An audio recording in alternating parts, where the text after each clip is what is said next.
welcome to the old meeting house. We are so grateful that all of you could join us this afternoon. It's a very special event for the old meeting house, our 12th year of offering these beautiful people doing stories for Winter's Eve. Before we begin, I'd like to tell you that there will be a set and then a 15-minute intermission. And the trick is there are 2 bathrooms. So it kind of becomes a test to see who can get down there the fastest and get back, actually. So we are going to be really precise about that because sometimes it stretches out too long. So 15-minute intermission. There are beautiful, beautiful refreshments down there by donation. Help yourself. Thank you all the bakers in our community who helped with that.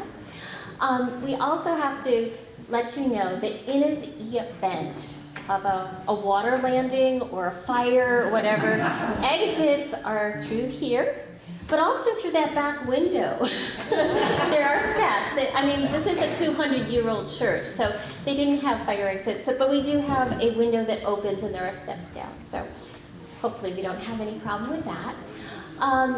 The other thing is, I'm Catherine. I'm one of the members of the Arts Committee that brings you this, but our Minister Ramin asked me to remind you that the holiday time can be challenging and not happy for everyone. So just so you know, there are people on our staff who are here, who are willing to be good listeners and be helpful. So this is an open, inclusive, welcoming congregation.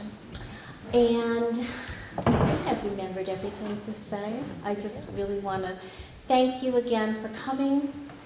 And I would love for you, all of you, look at all these beautiful faces, for you all to give these 4 a very warm welcome. Thank you.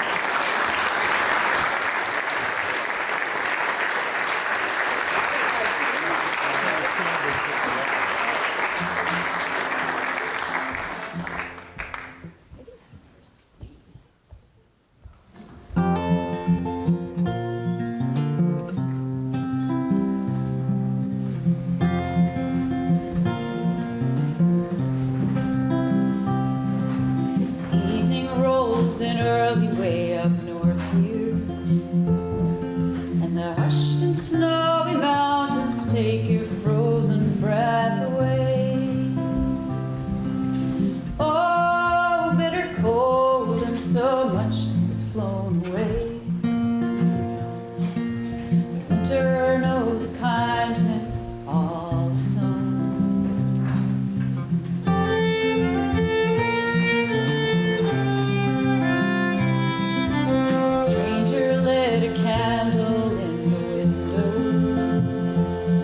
It shines out on the pathway where so many find their way. Some in finest leather, some will beg, and many fear. None will walk alone in the dark, because for all of us was kindled the bright and morning star, whose light pours down on the dirty and the clean. And we all wait through the longest night, we do not wait alone. For into this night will come the light of the bright and the morning star.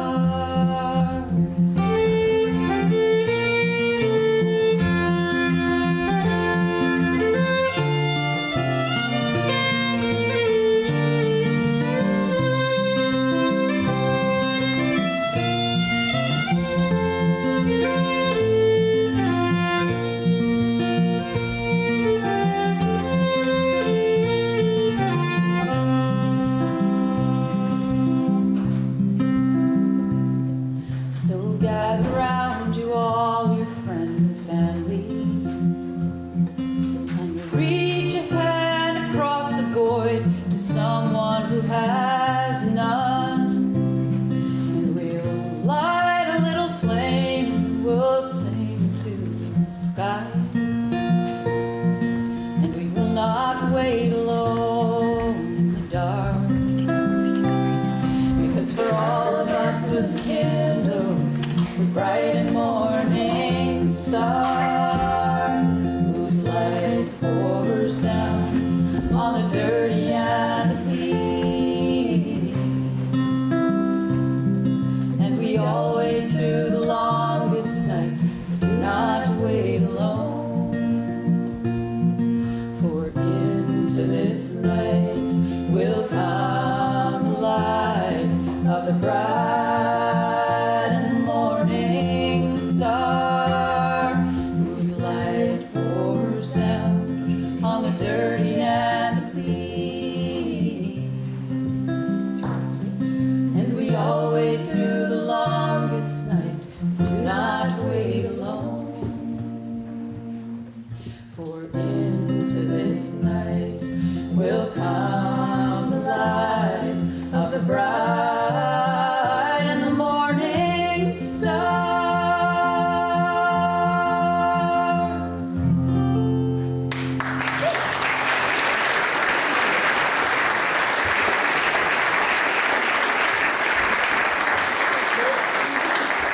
Well, hello, everyone. Welcome back. Two stories And songs. and songs for a winter's eve. I'm Catherine Bloom, I'm Mark Nash here with Patty Casey. and Susanna Blackley.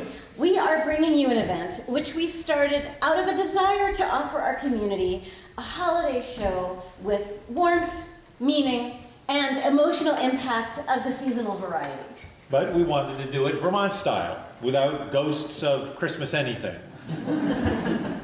But with cider and cookies and twinkly lights And a deep understanding of the power of good stories well told and music, and music well played to open our hearts and bring us closer to each other. but most importantly, we wanted this to be an annual tradition. And that's exactly what happened. People came once, they came again, they brought their friends Who brought more friends? and their kids. So much has changed since we started this. Winter itself has changed. But the core of this experience remains the same. Come the darkest days of the year, we want to keep our loved ones close. Our dreams intact. And our hopes for peace on earth and goodwill among all people shining bright. Our first story, The Gifty Part of the Year, is one Catherine wrote when she started thinking about what happens when peace on earth fails, but goodwill pops up in unlikely places.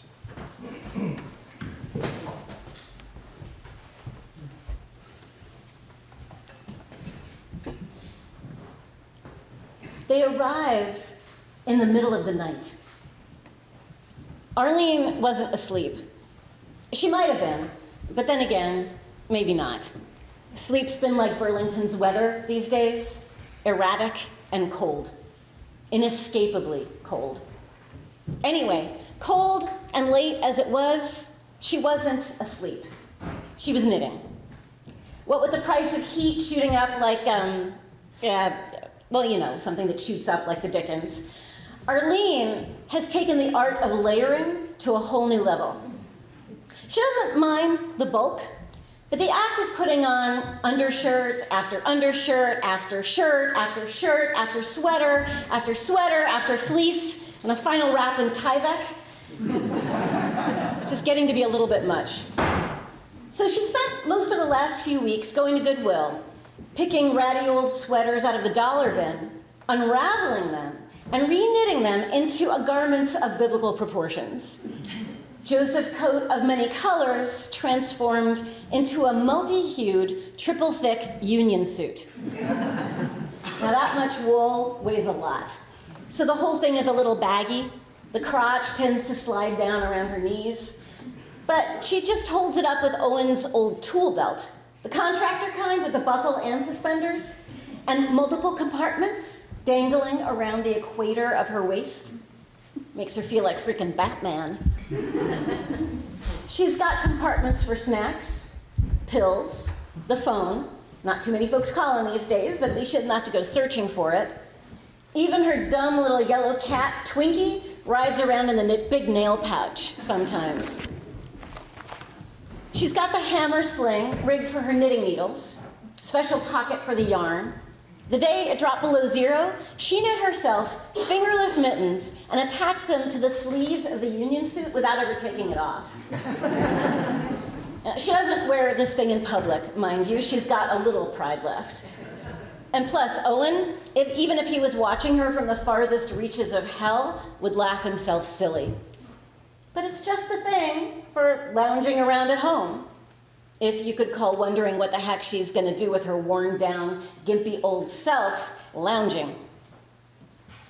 The night they arrive, she's in the middle of making a new cap with extra-large ear flaps when she runs out of yarn. So she unravels the giant red decorative A attached to her chest. Arlene may be lonely and knee-deep and broke, but she's still got some sense of humor. And she finishes off her flaming headgear. She's just plopped it onto her frizzy, graying head when she hears a commotion at the front door. Peeking out the window, she sees a crowd of people, looks like even a few kids, scooching their way into the building. Hard to tell exactly, given the dark and the fact that they're all bundled up like a family of Goodyear tire people.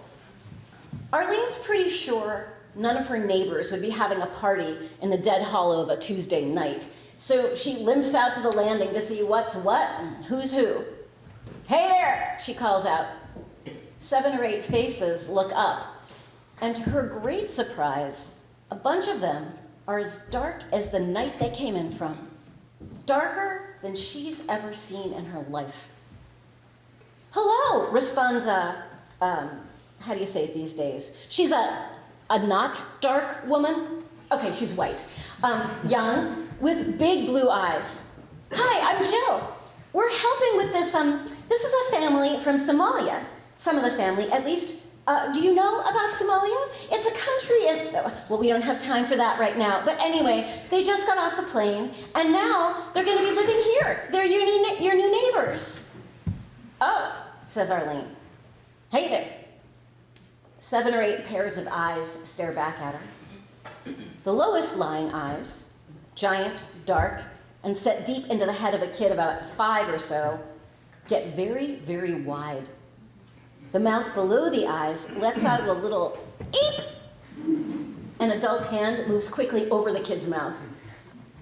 There is a long pause.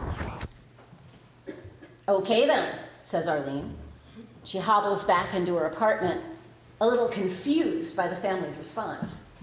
That is, she's confused until she turns around and catches a glimpse of herself in the mirror by the front door. There she is, a bulbous, baggy, multicolored monster with dangling pouches, long needles, and wide red suspenders. Arlene grunts. Welcome to frickin' America. Rahma got off the plane in a daze. She'd never been on a plane before. None of them had. They'd never left the ground before. Never left the earth they'd been born on. Until the chaos came, they had never left the daily ritual of their lives, of the lives of their parents, the lives of their ancestors. Until the chaos came, they were firmly rooted in a matrix of time and space, of landscape and story, of history and belonging. Of course, they had dreams of growth, of improvement, of better health and more money, education for the kids, but they'd never imagined their reality smashing to pieces on the ground like an old clay pot. They'd never imagined coins scattered in the street, coins with far more weight than worth. They'd never imagined endless hunger, machetes and bandits, no safe place to hide, not even in their dreams.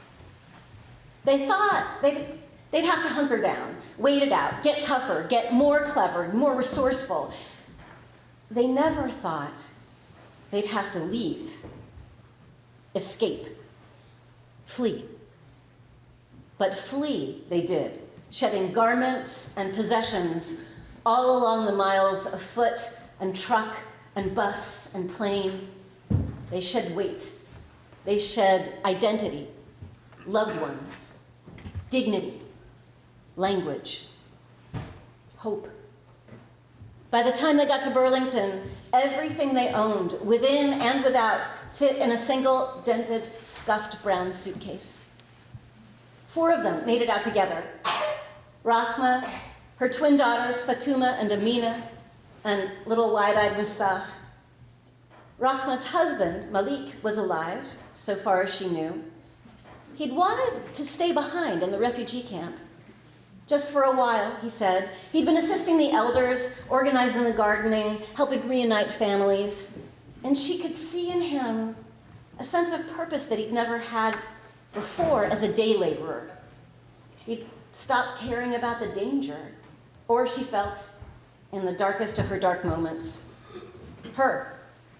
Malik said he would join them soon, but somehow, she doesn't think so. They stagger off the plane at midnight after almost 40 hours of travel. Nairobi to Amsterdam to Washington to Burlington. Fatuma had made a little rhythm game of the names for Mustaf. Nairobi, Amsterdam, Washington, Burlington. Nairobi, Amsterdam, Washington, Burlington.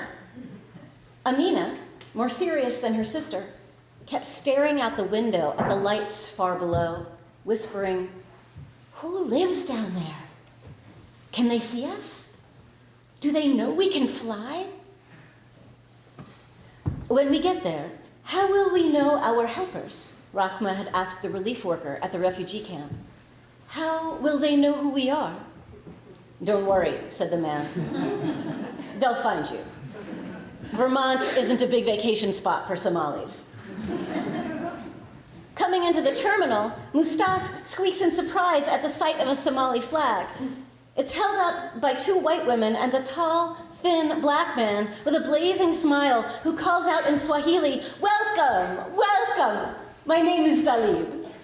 He greets each of them by name and introduces them to the 2 other volunteers from the refugee assistance group. "We're going to take you to your apartment," he says, "but first, we've got to get you dressed." A long pause. The family looks nervous. Finally, Rahma says, "Please, forgive us for our soiled clothes, Dalib, but this is all we could," and Dalib cuts her off gently.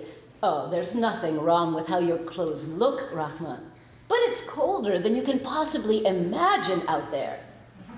"So cold my nose will fall off?" asks Mustaf.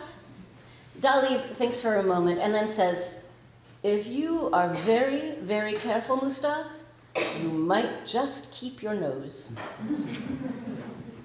And so they're bundled up and herded out the door, lumbering through a cold so powerful it makes their nose hairs freeze. Forget about losing your nose, thinks Rahma. How can a whole body survive such cold? She has no idea, but they must survive, so they will. They get into a van, which takes them down the road, through twists and turns, and finally stops in front of a big rectangular building. They go in the door and are startled by a voice from above. At the top of the stairs, backlit by a ceiling light, is a giant wormy monster with a green and red head. Rahma can't see its face because of the light. She freezes and stares. The monster stares back. One of the volunteer women says something. The monster growls and goes away. So this is America. They get into the apartment. It has 3 bedrooms, a living room, a kitchen, a bath. Rahma looks around, concerned, and finally says to Dalib, "Pardon me, but how much of this is for us?" "What?" says Dalib. Oh, all of it, Rahma, all of it. The whole blessed thing." Several weeks later, still cold, still no word from Malik. The family is settling in as best they can, bracing themselves for walking out the door, learning everything anew. They've met other people in the refugee community. Rahma hadn't realized there would be Somalis in Vermont, and it's a huge relief to know they aren't alone. An even bigger relief to know when they sit together, drinking tea against the all-pervasive chill, that everyone understands where they've been, what it means just to be alive. The girls have started school, and Fatuma, it seems, has a knack for languages. She learned some English at school in Somalia, picked up some more from aid workers at the refugee camp, and now, immersed in the language, she is soaking it up like a sponge and is dripping English in puddles all over the floor. She translates for the family whenever they go out, translates when the American volunteers visit them, if Dalib isn't available, although she always hopes he is. Fatuma has an enormous adolescent crush on Dalib. Fatuma is also the one who solves the mystery of the strange clothes, the thick, multi-hued hand-knit socks and hats and mittens and scarves which show up on their doorstep one late December day. They come in a worn paper grocery bag with a big smiley face drawn on the front. Arlene had figured out right off the bat that a bunch of Africans plopped in the middle of Vermont winter were probably the most unprepared people on earth. So she took it upon herself to be their guardian angel of wool. Guessing they wouldn't want to wear anything too itchy, she picked up some old flannel sheets at Goodwill, along with a few more dollar sweaters, and cut them up to make an inside layer for her quirky new line of knitwear. Thing is, though, concerned as she is for their well-being, and hankering as she is for a little company, she actually feels kind of shy, scared almost, about knocking on their door. What could she have in common with a bunch of Africans who don't even speak any English? I mean, regular Africans would be hard enough, but one of the refugee volunteer ladies told her these folks had been through hell. That she knew. Owen alone had been a fresh pile of hell almost every day. Arlene has questions she doesn't dare ask. What kind of hell had they come from? And were they mad that they had to come here to an icy place full of white people? Maybe they don't even want her help. Owen probably would have said, "Nobody wants your charity, Arlene." Especially not her sorry ass could use a little charity, her self-charity. She doesn't want to bother them. Still, she has to admit, it'd give her a kick just to see them wearing the stuff. She misses giving presents. But maybe they don't even know this is the gifty part of the year. After endless back and forthing, she settles on the anonymous smiley face bag. It's friendly. They'll never know it was from her, and she'll still get to be some kind of secret Santa. She doesn't expect they'll like it much. She certainly doesn't expect a knock on her door. She doesn't expect, when she opens it, to see a brown paper bag with a smiley face staring right back at her. And she absolutely doesn't expect the bag to say, "Hello, hat lady." Fatuma whips the paper bag away from her head and says again, "Hello, thank you. Your gifts are nicely welcome." Arlene stares in surprise. Fatuma presses on. "I guess good, yes? You are for us." She pauses for a moment to get the name she learned from her school friends right. "Santa Claus." Arlene chuckles. "Hello, hat lady Santa Claus. I am Fatuma." And with that, Fatuma grabs Arlene by the hand and drags her downstairs to meet the family. They're all sitting around the kitchen table, wearing Arlene's handiwork, and waiting for her to come and sit with them, have a cup of tea. Settled in and introduced around by Fatuma, Arlene nods her thanks. Rahma speaks first. "Please, your name?" "Arlene." "Arlene, thank you. But why you do not say hello?" Arlene doesn't even know where to begin, what to say, how to say it simply enough. She also doesn't want to seem, sad, pathetic. Compared to these people, she doesn't have any problems at all. She shakes her head.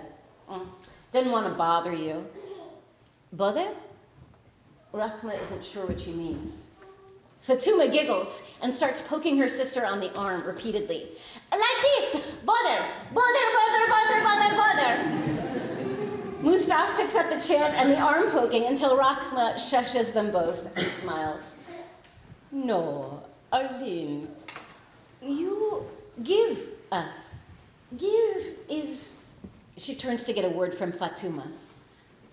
Love. Give is love. No bother. No bother. Rachma has so much more she wishes she could say. She can see that this woman is alone and that her life has been, in its own way, very, very hard. Maybe she hasn't been chased from her home by men with guns. Maybe her world hasn't been torn apart by civil war and anarchy. But something, surely, stripped her of most of what she had. You don't have to be 6,000 miles from home to be a refugee. The look in Arlene's eyes is painfully familiar. So many people she saw in the camps had that look. They'd given up hope, lost the ability to reach out, to trust, to care. But here's Arlene, such a hard life, so obviously alone, and yet sparked with enough compassion to try and keep this unknown family from the cold, to give them one less thing to be afraid of. It makes her think of Malik, the way he could ease a fear, ease a stricken soul. For all that's been taken away from them, maybe leaving him behind is kind of a parting gift for everyone. Rachma wishes she could tell Arlene all of these things. In fact, that will be a good reason to work hard on her English. But for now, she just asks, "Family, Arlene?" "No," Arlene says quietly. "No family." Rachma takes her hand. "Yes. Yes, now. Now, family." "Yes," says Fatuma, hugging Arlene from behind. "A gift to you. You are nicely welcome."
which ever got written for this show was by State Senator Philip Baruth, although back then he was just a UVM English professor and a political blogger.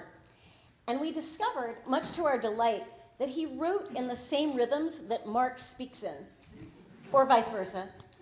And I had to admit that next to me, Mark and Philip are a match made in heaven. So here, for your dining and dancing pleasure, is Santa Lucia, or the Holiday Secrets of Swedes.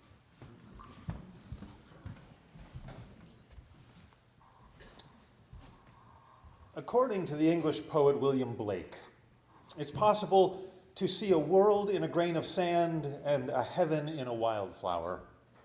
Okay, so Blake was certifiably insane, but still, he had a dark genius, and I believe him when he talks about a grain of sand and the universe it contains. Sometimes a single detail really can tell you everything you need to know about another person, or even an entire nation. It doesn't matter if that person, or even if that entire nation, is trying desperately, 24 hours a day, to hide their most intimate secrets. One stray detail can still set the truth free. And of course, you can't hide the details, the little things, from a spouse. 7 years ago, I married a Swede, my wife Annika, and over time, I've come to know the details.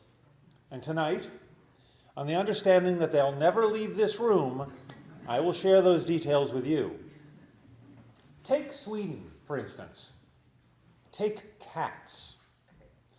If you go to Sweden and you watch very closely, you will notice that no one there owns a cat. No one. They love dogs to a fault, and like the British, they're big on songbirds and parakeets, but you can crisscross the country and never once see a cat napping on a windowsill.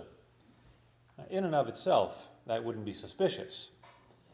What is suspicious, very suspicious, is that all Swedes will swear up and down that they love cats, and that all of their friends have cats, all kinds of cats. But when you go to the houses of these friends, somehow there never seem to be the actual friends with the actual cats. Now why, do you ask? Do Swedes pretend to have cats without ever having cats? I don't know. I've spent almost a decade thinking about it, and I still don't know. But I have a theory. I think that Swedes are too much like really tall cats to feel comfortable having the normal short kind around. Swedes are very quiet, really well groomed, and really smart. They love fish, and their absolute favorite thing in the world is to lie motionless in the sun. You figure it out. And they are mysterious and inscrutable. Nowhere is this clearer than in their songs and in their sayings, and they have a lot of them. They actually have a specific song they sing when they throw away their Christmas tree. Not when they put it up or open presents in front of it, although there are songs for those moments too, but a song for when they throw it away, thanking it for being a good tree. I love that. How much more committed to singing for singing's sake is it humanly possible to be? At any given moment, a room full of Swedes will burst into song, really sweet, melodic, heartfelt song. But when you ask them to translate it, it always turns out to be some sort of impenetrable Nordic wisdom. For instance, if you meet a Swede on the 1st of April, they will sing this song to you. April, April, din dumma sill. Translated into English, this means, April, April, you stupid herring. You thought I was kidding, but I'm not. These things are like Zen koans. Except with the Zen koan, you still have the sense that if you practice blindfolded with the bow and arrow long enough, you'll achieve some kind of mystical understanding. With the Swedes, it's just never that clear. You know there's some kind of really intense point there, but you can never get a firm grip on the paradox. What is the sound of one Swede clapping? I don't know. And anyone born outside Scandinavia and who says he does is lying like a cheap rug. To give you one crisp example, there is an old Swedish expression that translates as, wherever a man turns, his butt is always backwards. Now, honestly, as Americans, did you get anything from that at all? I mean, even the slightest glimmering of meaning? Yet I've actually heard one Swede say this to another Swede, and I could tell from their faces that some form of profound information had been exchanged. But the songs and the sayings aren't the worst of it. Not by a long shot. No, the holidays are the strangest. And over the years, I've gradually developed a one-size-fits-all strategy for navigating them. Act like nothing's wrong. Smile no matter whatever happens, and eat only what you know. It's helped a lot, this approach, because Swedes, even more than Americans, are mad for the holidays. And although they are a wonderfully festive people who really, really know how to party, there's always that odd element tucked into the event somewhere, that disquieting Ingmar Bergmanish sort of detail that you can't understand and you can't ignore. In late August, for instance, I always find myself at a huge Swedish krastkiva, a crayfish party that's set up in someone's backyard. There are embarrassing little party hats and a beautiful table piled high with platter after platter of bright red dead crayfish. And there are other Swedish dishes like gubrora, which means old man's mess, made out of fried onions, hard-boiled eggs, and anchovies. Yeah. And then we all sit out there until very late at night, a long table full of Swedes and those married to Swedes, drinking glass after glass of schnapps and singing songs and disemboweling crayfish. Now, don't get me wrong, I wouldn't miss a krastkiva for $1,000,000. I really couldn't love them any more than I do. There isn't a better way to spend a summer night or better friends around any table anywhere. Morgan and Janice, Richie and Bella, Peter and Marie, Katarina and Lennart, Lena and Jeff, Aiden and Helena. All of us, couples made up of one Swede and one something else. When we all get together, it feels like family, or more than family, really. It's like a little Swedish-American mafia, and we're all of us made men. But even so, sometimes I'll still catch myself sitting there in that dark August night, and I'll think, right this second, I have a crayfish head in my mouth. Sweet Jesus, what's happened to me? And it always makes me meditate on the power of love. Somehow it's become the custom that my wife and I hold the Santa Lucia party every December. Of course, the first time it happened, I had no idea what was going on. My wife made a lot of phone calls and spoke rapid-fire Swedish to a lot of people. And then on a very cold December night about 4 years ago, Swedes just started showing up at our house, carrying food and drink.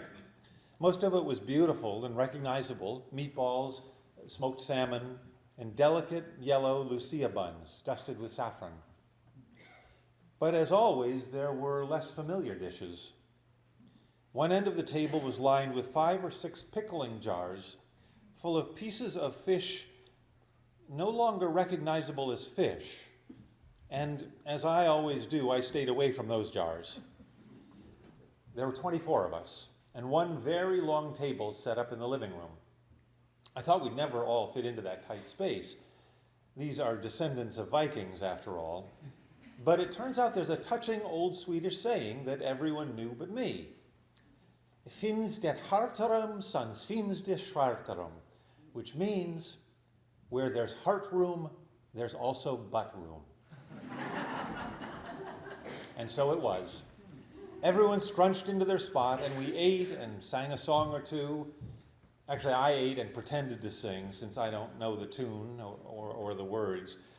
I've become a fairly accomplished pretend singer over the last 7 years. The key is just to keep your mouth moving and smile with your eyes. And then at a certain point, all the mothers and all the daughters disappeared down into the basement. Annika and my daughter Gwendolyn, too. Someone turned off the lights, and there was this tingly, expectant air, like you get at a surprise party just before the guest of honor opens the door. And all of a sudden, I realized that even though I was holding my first Santa Lucia party, I had no idea who Santa Lucia was. So I asked our friend Marie, and she whispered this long story about a Roman woman named Lucia from the 4th century. Supposedly, Lucia delivered food to early Christians hiding in caves on the outskirts of the city, and to light her way, she wore a crown of candles in her hair.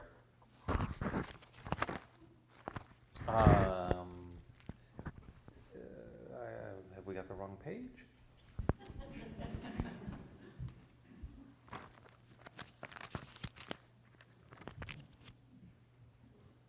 Just go right in. I think we missed a page. We're going to find out more about Lucia.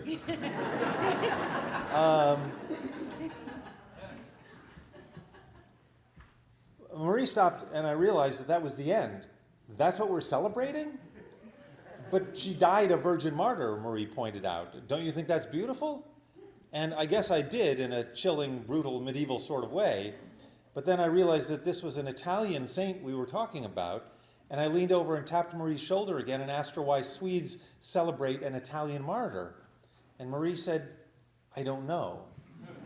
And later I talked to Morgan, and he said that Marie had it all wrong. Lucia was a medieval saint who brought food to Värmland, a province in Sweden that had been hit hard by famine. She crossed a frozen lake with the food, Lake Vänern, and the villagers could see her white gown and crown of lights. But later Katarina said no, Morgan didn't know what he was talking about. Lucia was actually a teenage girl in a small Sicilian village who became a Christian and gave all her money to the poor. And the townspeople convicted her of being a witch, and in 304 AD they burned her at the stake. Again, I waited, but there wasn't any more explanation. Why would Swedes celebrate an Italian girl burned at the stake? Katerina put another chunk of herring on another piece of knackebrod. I don't know, she said. Anyway, just then, people started whispering that the Lucia procession was about to start. And although I had no idea what the Lucia procession was, I tried to look knowing and proud. Somebody hit the lights, plunging my living room into darkness. Except for the dim glow of a few digital cameras, you couldn't see your hand in front of your face. And then I heard the singing. Soft at first, but strengthening, as the mothers and the daughters came slowly streaming up from the basement, where they dressed themselves in long, plain white cotton gowns with bright red sashes. They'd woven garlands and ribbons in their hair, and as they came forward, they were carrying little battery-operated candles.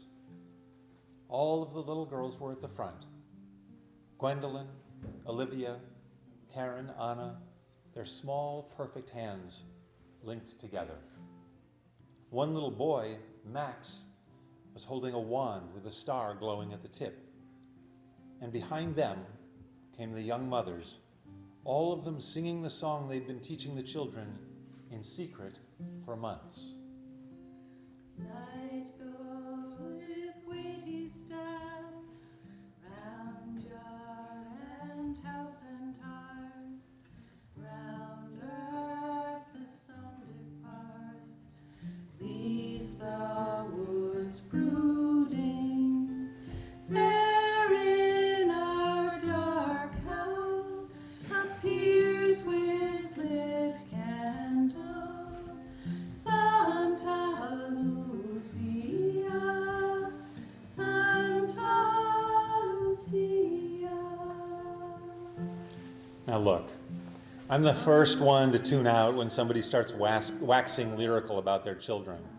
And I have no hesitation about leaving the room when people show slideshows of their family summer vacations. But I tell all of you this. I looked at my 2.5-year-old daughter standing there in her white gown, blonde hair done in a kind of early Meet the Beatles cut, clutching her electric candle, singing about the wings of the night and the dark woods and the day rising anew. And I felt something I've never felt before. Something ancient and overpowering.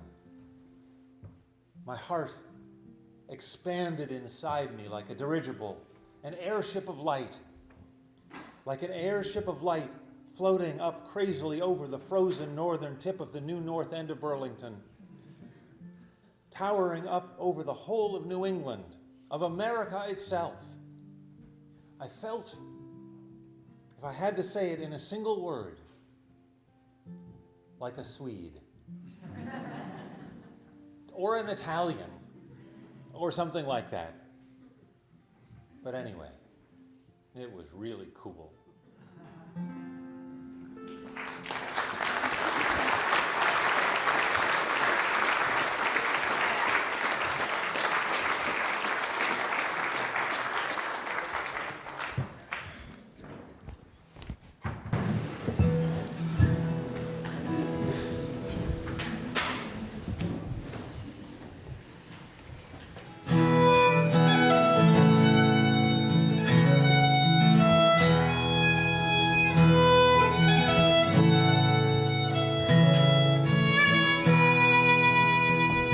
I'll be the moon in all your windows.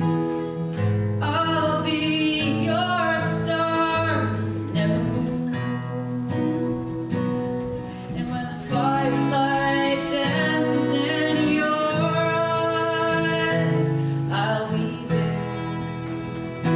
Yes, I'll be there.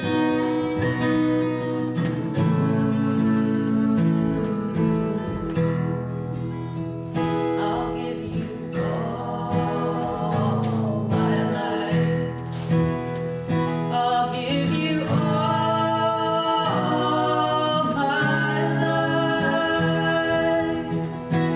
It is such a mystery how bright we shine when I give you all my light.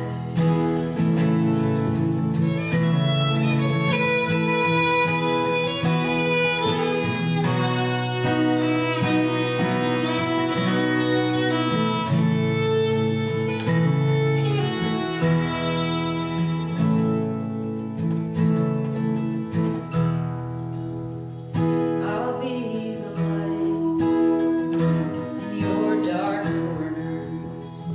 The tender dawn brings your day. And when you're lost, I will be the lamp that guides your way and lights your way.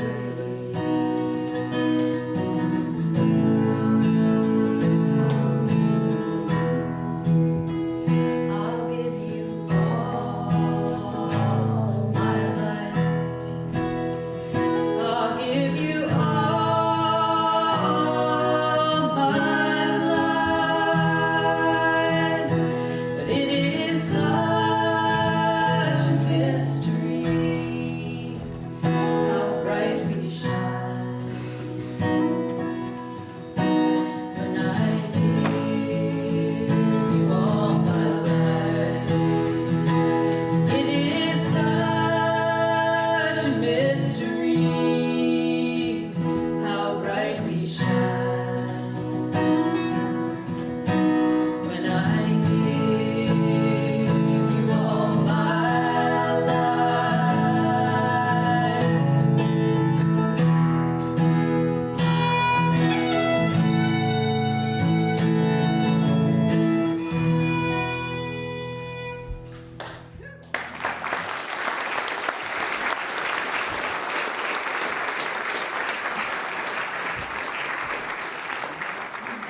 So we're going to take our break now.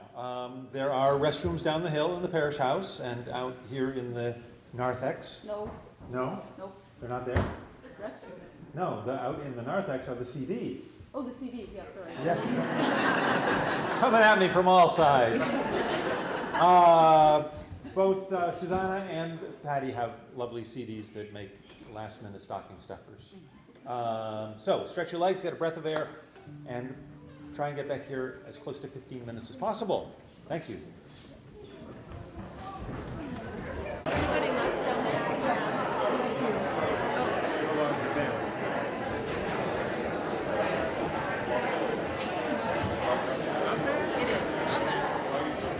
Can we start with a song?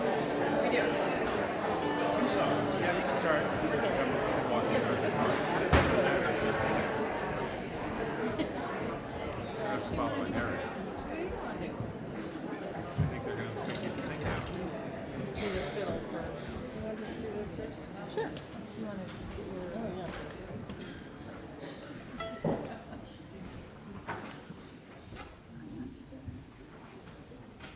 back. We're going to sing. Thank you, guys.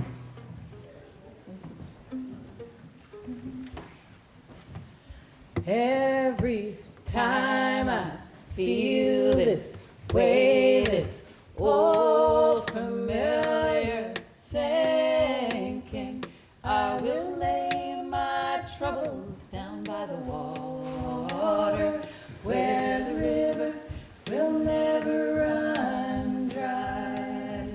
I'm gonna let myself be lifted. I'm gonna let myself be lifted. I'm gonna let myself lifted by and by. I will lay my troubles down by the water, where the river will never run dry.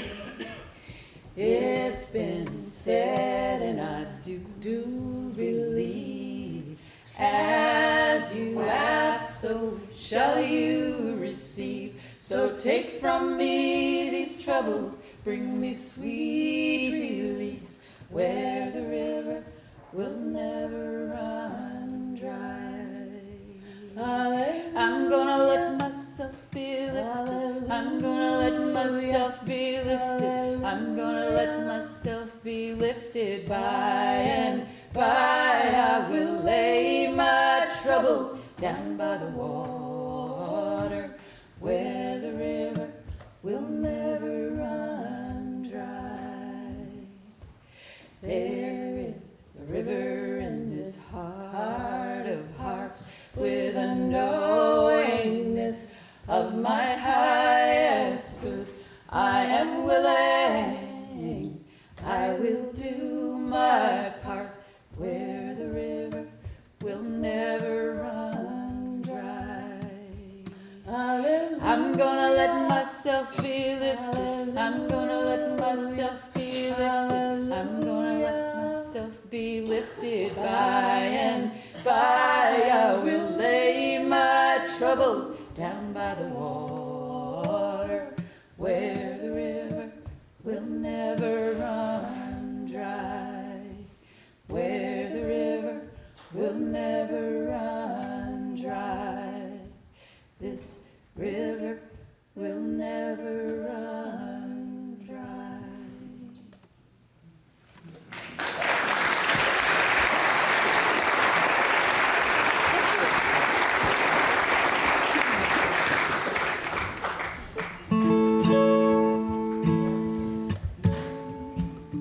One, two, three, four.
while the focus of this show was originally just winter and the holidays in Vermont, we realized after a few years that other places in the world do actually exist beyond our borders.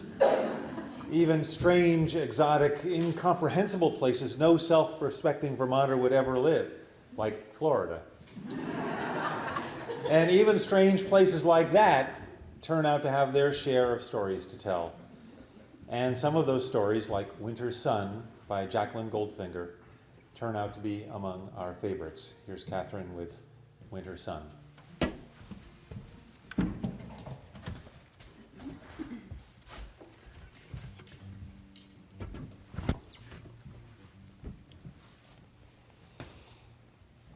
Worm grunting used to be just seasonal in Florida. Folks would come down for a little fishing trip just to get a sneak out of the cold in North Carolina or Minnesota or wherever. Come down in big Chevrolets with chains still on the tires, or Buicks if they was black folks, but you'd see those chains on those wheels and those folks stuffed into fur coats and feather things up to their eyeballs, and you knew it was dinner rolling by. You could sell them some worms for bait. Sell a couple cups full, make enough for a good dinner from over at 7-Eleven. Sell them a bunch, get yourself a meal at Arnie's restaurant, even though Arnie's been dead for years and it's only his old lady Sissy's serving now. When they come down, you just run for your wooden stake and your roupin iron.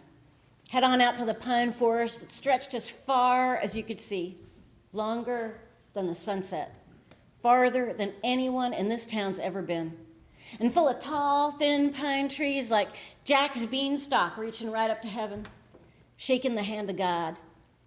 Their roots reaching miles into the earth, and between the toes of those roots, solid gold, earthworm gold.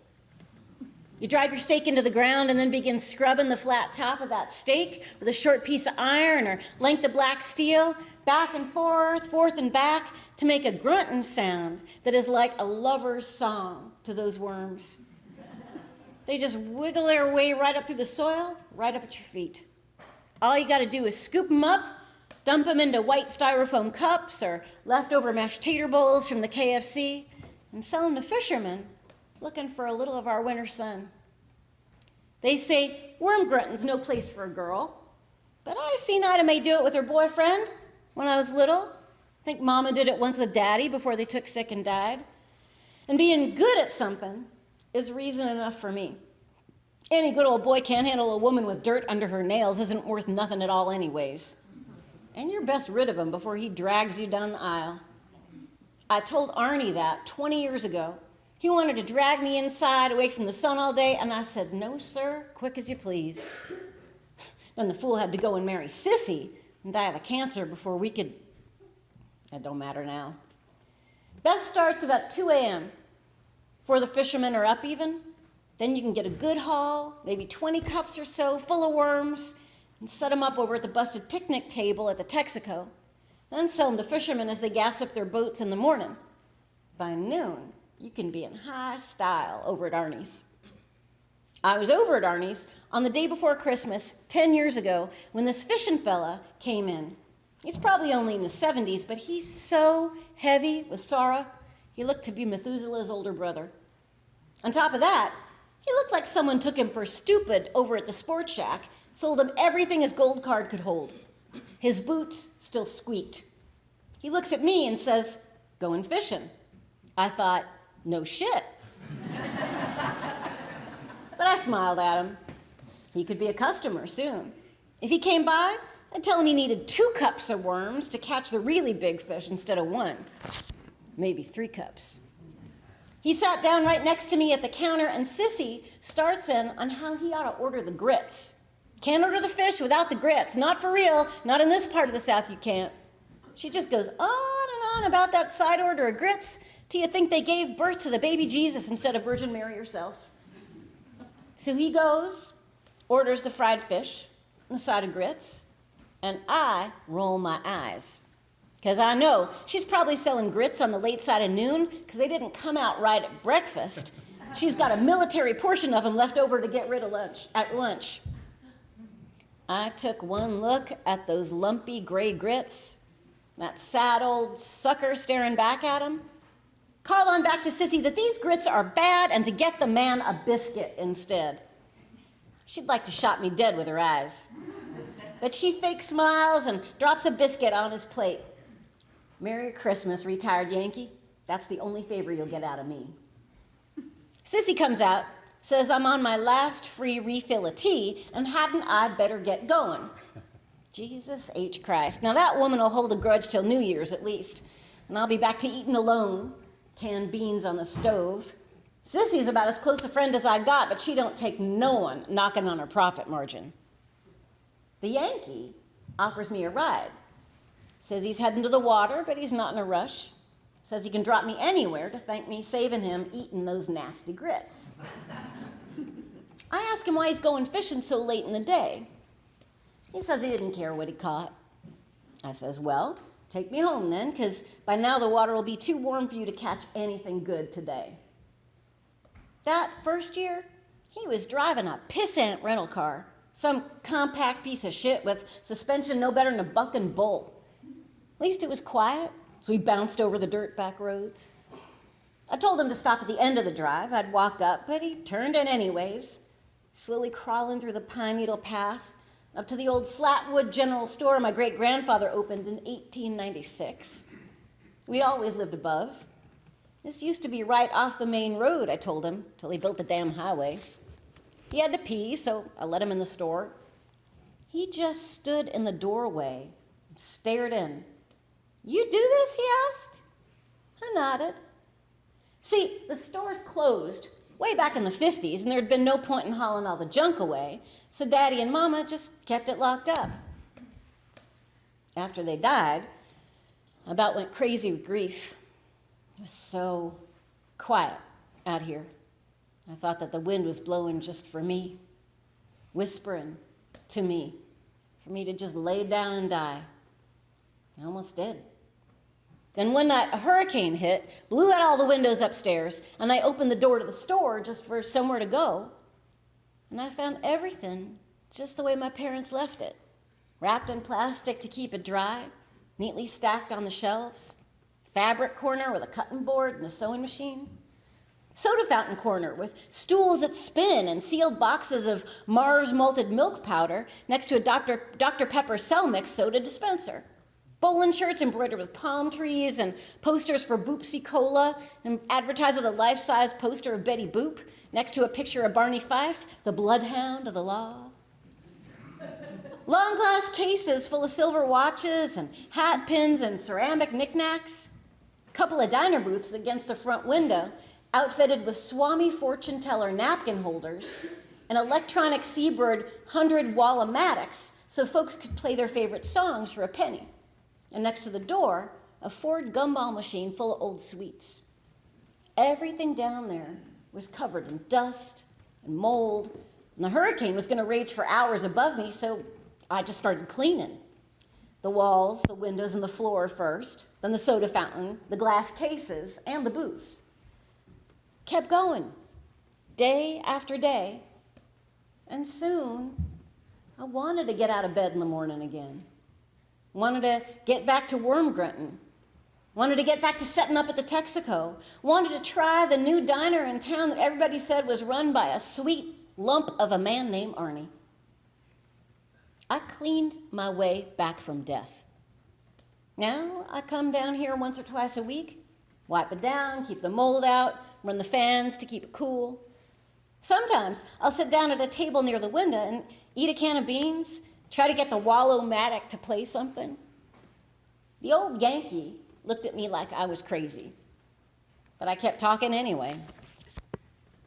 He just walked around, touching things, listening to stories about my family going back ages, how my great-grandfather had built the porch in the 20s in the middle of a rainstorm because Nana wouldn't let him smoke in the house and he couldn't wait one more minute for a Lucky Strike. How during Prohibition they used to mix grain whiskey in the soda fountain, and the preacher pretended never to notice as long as he was the one to get the first snort. And how we are really descended from the Muskogee people, but that's always caused problems for us. So when a baby came out with darker skin, we just pretended it was a suntan. While I was talking, the store itself seemed to snap to life. The lights that constantly flickered stayed on, and there was a buzz from the old Frigidaire behind the counter. It was nice having a customer feeling like what it must have felt like when Mama and Daddy had it open. He went off to the bathroom, didn't come back for a while, and I started to get nervous. They say that baby gators coming up through the pipes and killing you while you shit is a myth. But some stories got more power than hard truths. When he came back, he went right over to the fishing section. His eyes were red from crying. He took off his plastic pants. Don't worry, he had jeans underneath. It isn't one of those types of Merry Christmas stories. He hung his pants on the hook, took off the fishing flies pinned to his shirt, laid him out nice on the glass counter, and added his cap to the hat rack. It haunted me a bit, seeing all those things from today so out of place in my store, just sitting there. He was real serious about it, so I didn't break his peace. Some time passed, and he was just standing there in his regular clothes, looking over what he had left behind. Then he walked over to the Barney Fife poster, started talking. First about how Andy Griffith was he and his wife's favorite show. Then he walked over to the fabric counter and talked about how she'd made all their kids' clothes by hand. Over at the Dr. Pepper mixer, he talked about raising 6 kids and how she gave each and every one of them a sweet tooth, which made the dentist happy. And he kept going, telling stories, till shadows fell through the tall pines and he sunk low into a rocking chair, out of breath and out of memories. After a long quiet, he says to me that he wasn't there to fish. His wife had died a few months ago. He'd arranged everything, money for the kids and grandkids. The house was sold. Everything sitting in boxes in a new apartment that would never need to be unpacked. He was going to come out here, where no one else will see you for years if you don't want him to, and drown himself. Join her in the hereafter. Waking up every morning, finding her gone was a new death every day, and it was just too much. This Christmas, his kids all had their own families, their own plans in Greensboro, Charleston, Bowling Green, all over. They invited him to come visit, but he told them his bones hurt, his arthritis was acting up. His doctor said he was likely catching the flu, and he didn't want to leave the warmth of a Florida winter. When he had made all his explanations, he drove up from the retirement villages of South Florida to the rural fishing towns in the north, where no one knew him. He drove around for days until he found a nice, quiet place. He was at peace with God, with himself. Now he just wanted to hold her in his arms again. That's why he didn't care what time he went out fishing. He wasn't planning on catching any of those fish at all. He was planning on joining them. Then it'd be ruled accidental, and his family could get all the insurance and be taken care of, and his wife would meet him with open arms in heaven. But then he'd eaten at Arnie's, met me, come back here. The store, its polished wood floors and thick gold watches reminded him of all the good things there'd been in his life. Listening to me tell stories reminded him of his family and all they had to come, and how he wanted to be a part of it. He thanked me and asked if he could come back the next day. Well, I'm not too partial to company myself, but I wasn't going to be the reason the geezer offed himself, so I said sure. Next day, he came back with some paint. We fixed the old sign. Day after, he came back with some concrete blocks, and we got that porch floor almost level.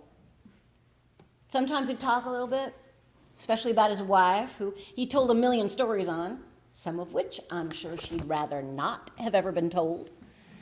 Other times we'd just sit out, watch the pines sway, listen to the birds.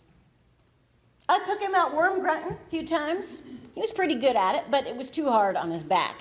He's a good salesman, though. Would meet me down at the Texaco, and he'd get every cup of worms sold before I could even get him out of the boxes. He came back every Christmas. Sometimes stay for a day or two, sometimes for a week or more. I got so that I look forward to it all year. Fixing things up for him, let him stay in Mom and Daddy's old room. When he didn't come back this year, well, lady at the library helped me find his phone number on the computer, and when I called, his oldest son picked up. Told me about, told me. I'm just glad it was soft and in his sleep. I know his wife is holding on to him in heaven, just like he wanted. And his family was curious as cats. Who is this woman? Where is this place he disappeared to? So they came to the store. All his 6 kids and their husbands and wives and their kids filled up the store. It was alive again. And we got the soda machine working and gave all the kids soda and ice cream sundaes. I invited them back, and now they come every year. It's a Christmas family reunion, a vacation in the winter sun. And I get to be a part of it too. And I take the kids out worm grunting. Kids like to see who can pick up the most worms. And whoever does, I give a prize. The winner gets to come sell them off with me. And they're really good salespeople. I tell them, you're just like your granddaddy. They seem to like that too. Those worms, those are some the kids picked up. I thought it might be, I thought y'all might want to see them. I'd never given a memorial speech before. Never any speech before, really, especially at a real nice university like this. I think he'd like having a chair named after him, being a part of something bigger than yourself, a part that will be remembered. That's what these holidays are about, I guess. The good of it all, the memory of it all, remembering how not to forget the good in the middle of the bad that happens in our life. Well, thank you. And good night.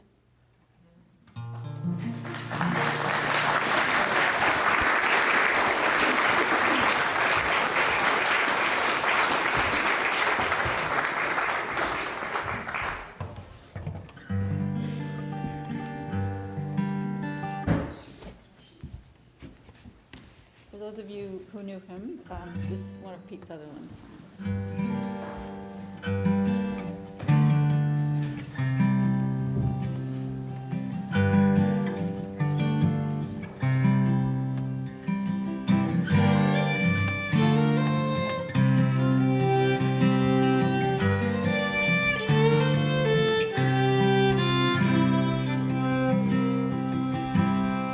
I have laughed when I should have been listening, run when I should have stood fast, and avoided the signs I should have read twice, spent too much time in the past. But I can be ever more grateful, grateful for everyday grace. Whatever remains of this story of mine can be told from a grateful place.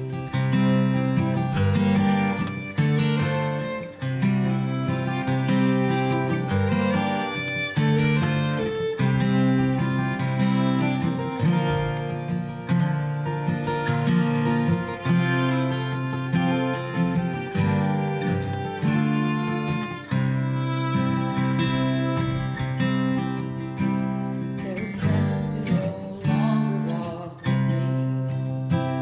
I miss them with each step I take. For they shine through my work, and they smile through my songs, and they speak with the choices I make. And I can be ever more grateful, grateful for everyday grace. Whatever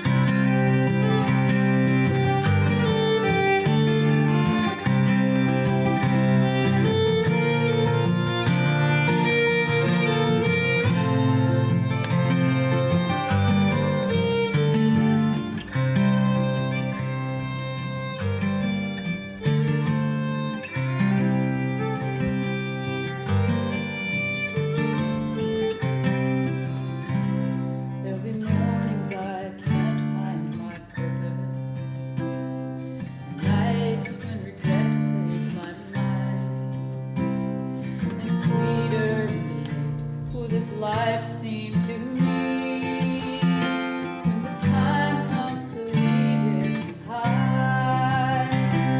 But I can be ever more grateful, grateful for everyday grace, whatever remains of this story of mine can be told from a grateful place,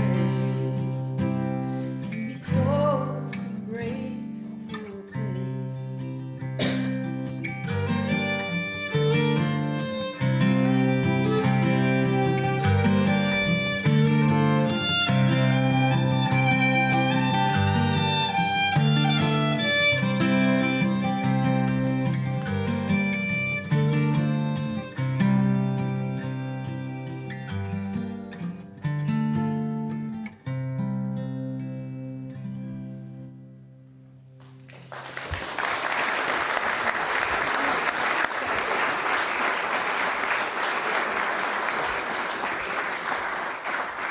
That is not just a Pete Sutherland song. That's one of my favorite Pete Sutherland songs, and I did not wear waterproof mascara. So,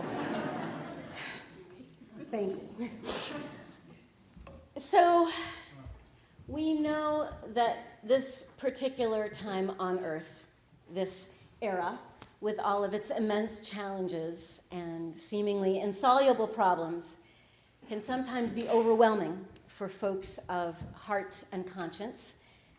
And that many people feel like they might best be served by, say, offering themselves up for cryogenics or mummification. Not permanently, mind you, but just long enough to be well insulated from the slings and arrows of what they fear might well be abysmally outrageous fortune. But instead, let's offer up an antidote. Middlebury playwright Dana Yetton's A Word from Our Pastor. It's a reminder that there will always, always be people out there to gather together in love and sing you in from the cold.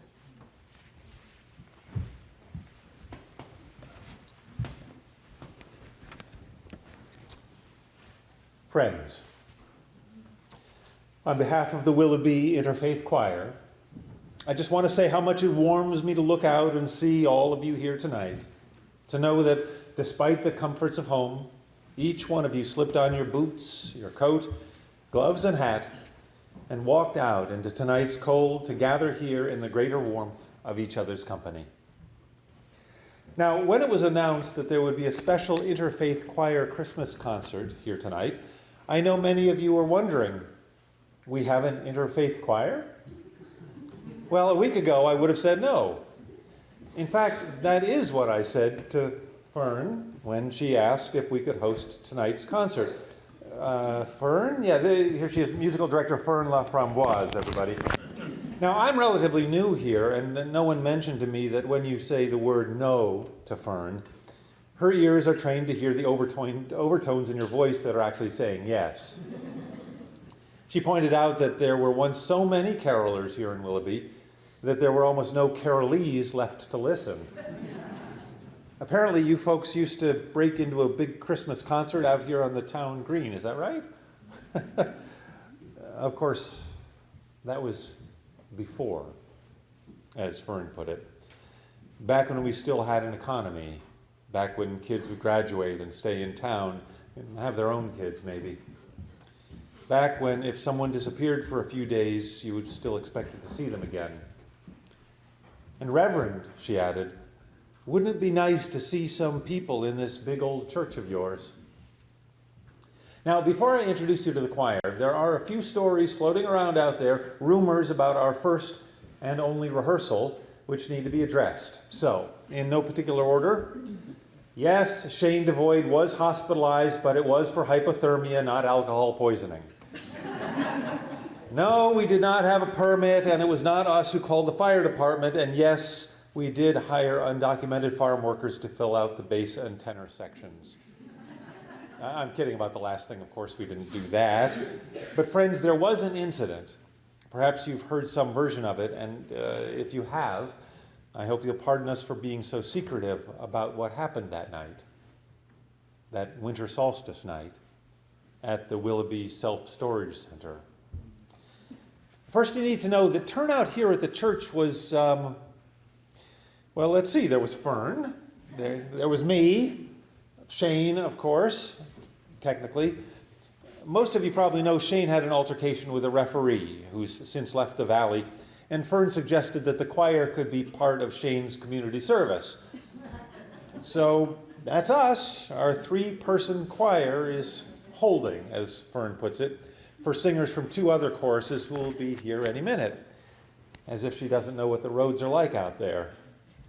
As if she can still believe this interfaith choir idea of hers into existence. And that is when Tamara, herbalist and founder of the Pleiades Women's Choir, bursts through that door and strides up the aisle. She's wearing that billowing Salvadoran shawl you sometimes see her in, so at first we don't even notice little Arnica coming up behind her. 9 years old, turns out to have a lovely voice. First thing Arnica tells us, though, is that Mommy's taken a vow of silence, and she's only here to offer energetic support. Friends, when I came to this parish, I knew that when I came to this parish, that the previous pastor had simply disappeared one Sunday. And I'll be honest, there have been moments these last few months when I started to wonder, what am I doing here? Would anyone notice if I just... Come on, says Fern, halfway out the door already, we're recruiting. To Fern, it was obvious, I guess, that you folks would simply hear our first few notes and spontaneously rush outdoors to join the caroling. And sure, it's hovering just above zero, and the snow, it's not really flakes, more like needles driving horizontally. So no, you can't actually see to the other side of the green. But the first house we get to, the windows are frosted and glowing with Christmas candles, and our little quintet begins. Fern and Arnica sound lovely together. Tamara's beaming support.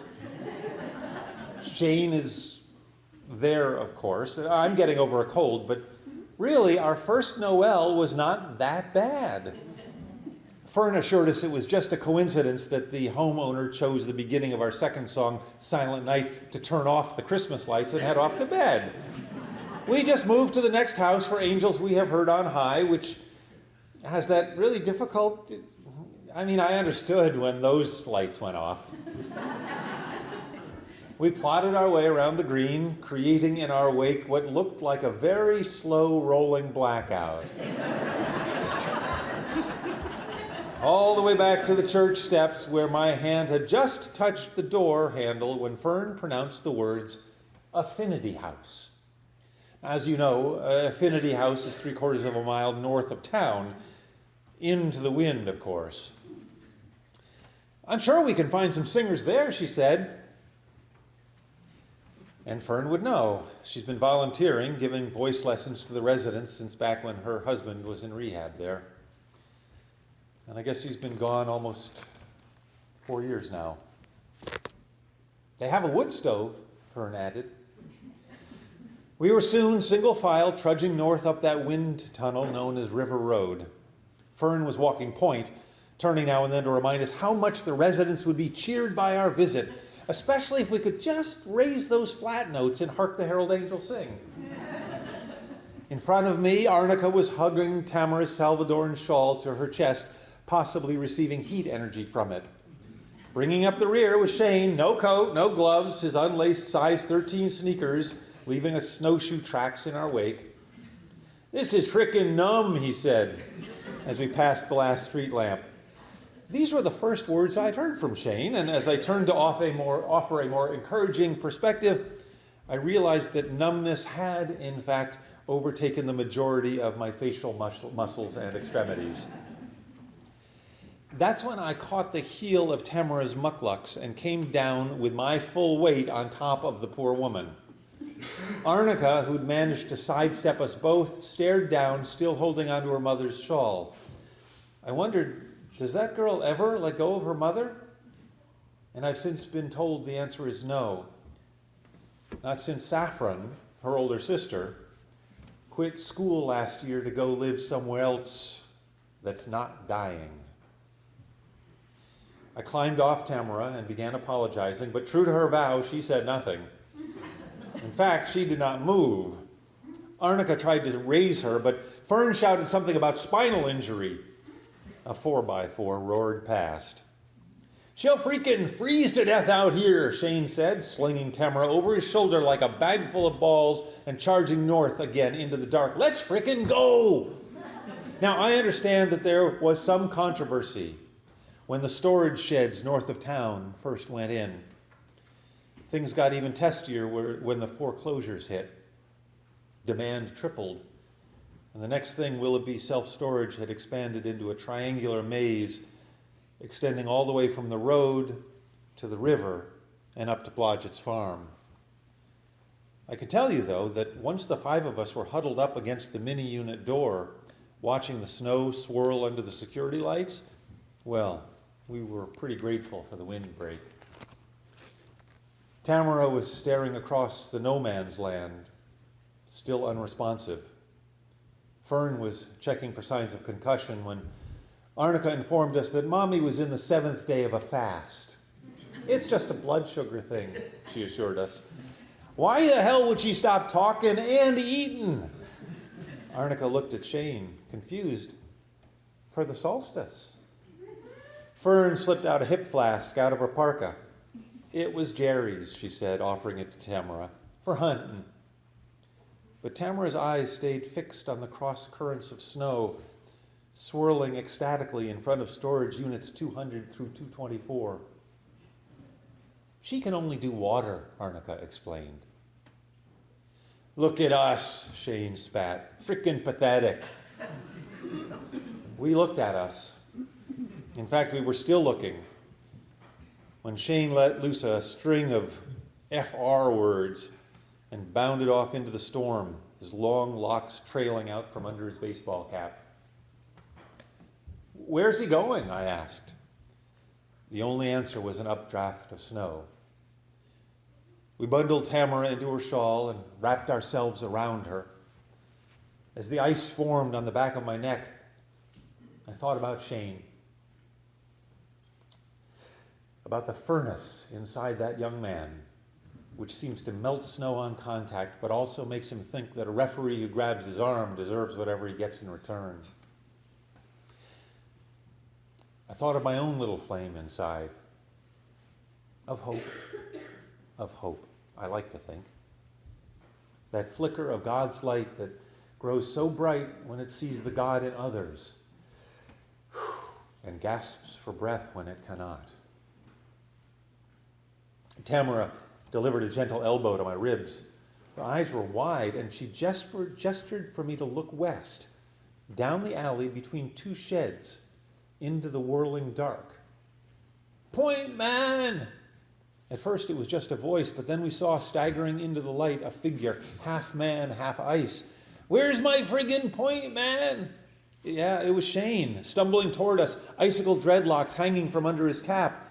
"Pick and roll," he mumbled, and slumped to the ground. We rushed to him, and arriving there, saw that his clothes were literally turning to ice. He'd obviously lost his way in the maze of storage sheds, and instead of jogging east to the river road, had plunged west into the river itself. He looked up into my eyes. "Point, man?" What's wrong with me? 7 months I've lived in this valley, and in times of stress, I still reach for my cell phone, as if God himself might choose this moment to intervene and provide cell service. Tamara was spreading her shawl in the snow next to Shane. I reached to stop her, but a sound emanating from the depths of her made me jump back. With a fearsome look, she instructed us to roll Shane onto the shawl. We obeyed. Then Tamara began to resonate again, a deep, penetrating, cutting tool of a sound. Arnica joined in. Of course, Inuit throat singing. When mother and daughter disappeared last June to look for saffron, no one was surprised to hear they had landed in Manitoba and were living among the Arctic's first people.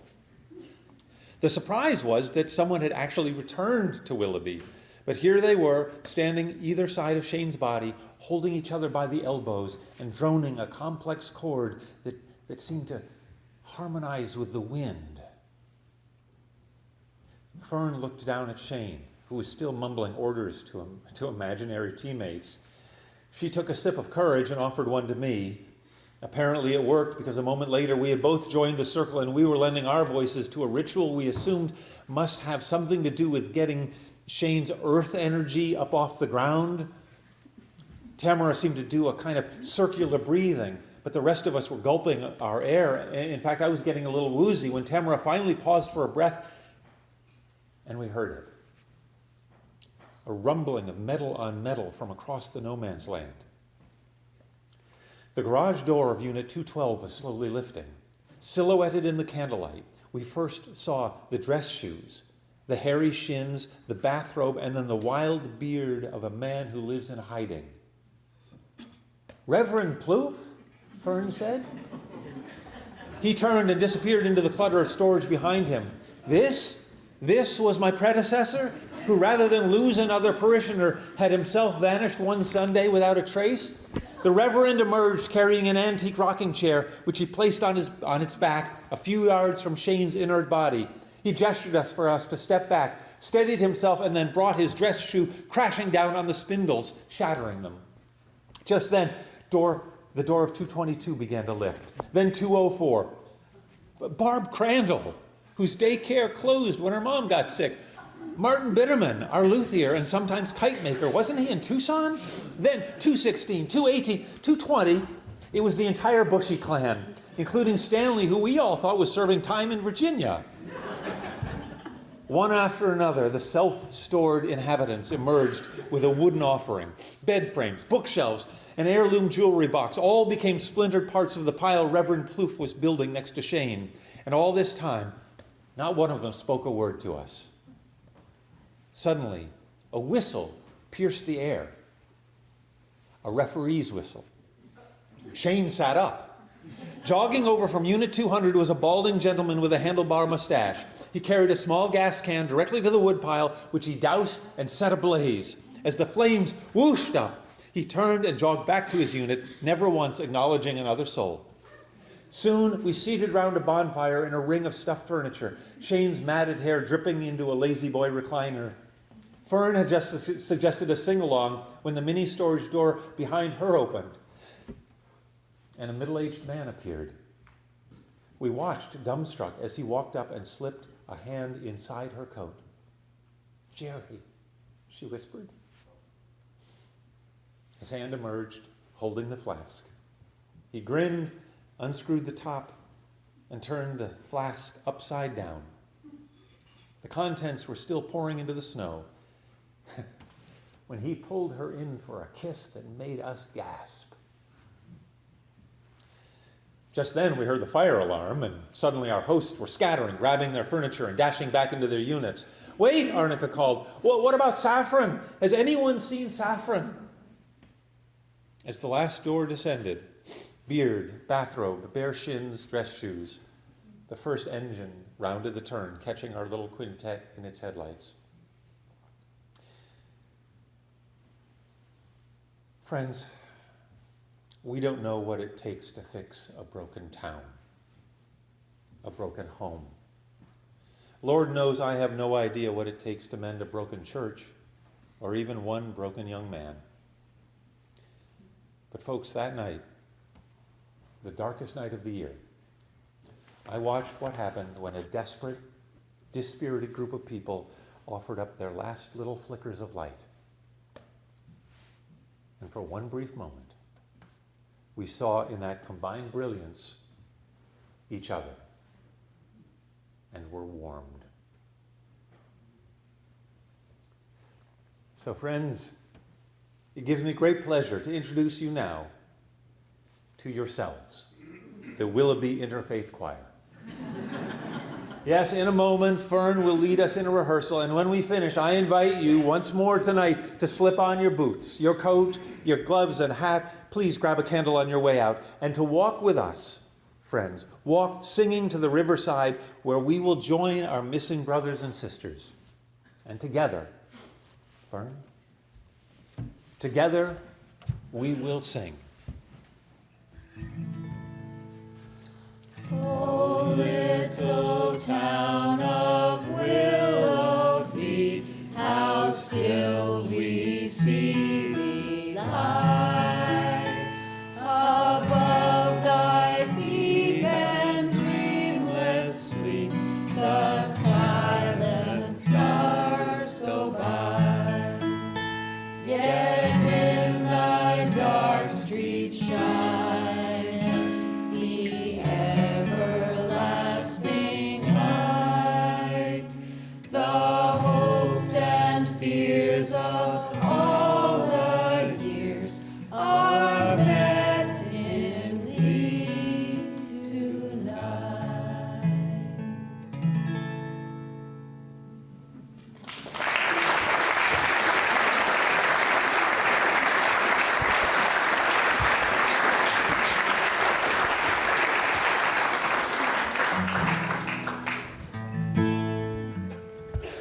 about to finish up. But before we do, we want to thank a few folks for making this evening possible.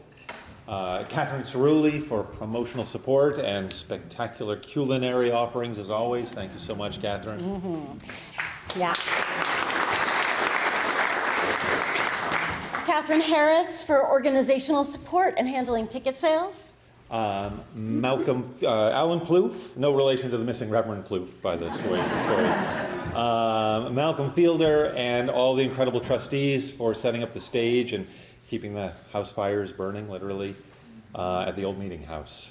Reverend Ramin Zahed for welcoming all to the old meeting house so very warmly. Will Forrest for helping get the word out, and of course, carrying heavy things. And of course, thanks to you for being here tonight and sharing this special event with us. We hope to see you back here again next year. So, we always close with May Sarton's 1937 New Year greeting. And it's a way to approach the next 12 months with integrity and hope. Active hope, as Joanna Macy would say, an honest assessment of the path ahead, and a clear-eyed belief in our capacity to face challenges with courage, devotion, determination, and firmly rooted resilience. Much as in 1937 or 2023, we never know what our lives will bring or what resources we'll need to draw upon to get through tough times. But we do know that we are, at our best, beings capable of unconditional love and infinite kindness. And we will bring our whole selves to the world in all ways, however we are called to serve. The earth feels old tonight, and we who live and stand on the cold rim face a new year. It is raining everywhere, as if the rain were mercy, as if the rain were peace, peace falling on our hair. Open your hearts tonight. Let them burn. Let them light a way in the dark. Let them one by one affirm there is hope for a staff. I say it will flower in our hands. We shall go garlanded. There is the fine, fresh stuff of faith for a coat. We shall go warm. We shall go on by the light of our hearts. We shall burn mightily in the new year. We shall go on together. Oh, you who stand alone on the rim of the earth and are cold, I salute you here. Dona nobis pacem, pacem. Dona nobis pacem. Dona nobis pacem, pacem. Dona nobis pacem. Dona nobis pacem, pacem. Dona nobis pacem. Join us. Dona nobis pacem, pacem. Dona nobis pacem. Dona nobis pacem, pacem. Dona nobis pacem.